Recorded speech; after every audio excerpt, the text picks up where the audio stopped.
এবার ব্যাপক জমিতে চাষিরা এই বিনা চাষে রসুন আবাদ করেছেন। আমরা জানতে চাই যে আসলে এই রসুনের লাভ বেশি, চাষাবাদে লাভ বেশি, না বা লাঙল দিয়ে রোপণ করে বেশি লাভ হয়, একটু বলবেন আমাদের?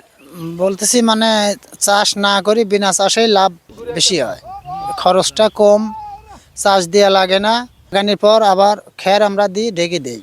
আচ্ছা, এই রসুনের আসলে ফলন কেমন একটু জানাবেন? ফলন তাতে মনে করেন যে খেতে দিন উঠাইলে কাঁচার পর মনে করেন যে বিঘে 40 মন করে আসবি।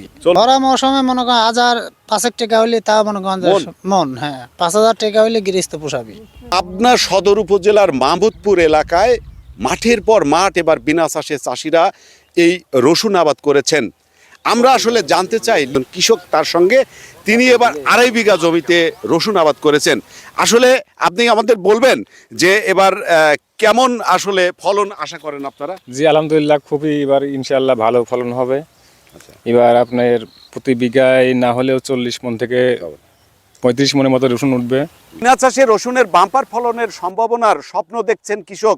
কার্তিকের শেষে অগ্রহায়ণের শুরুতে মাঠ থেকে পানি নেমে যাওয়ার সাথে সাথে পলিমাটি শুকিয়ে যাওয়ার আগেই কাদামাটিতে এই রসুন চাষ করে থাকেন। আর এই পদ্ধতিতে মশলা জাতীয় ফসল রসুন উৎপাদন করে লাভবান হচ্ছেন এ এলাকার শত শত কৃষক।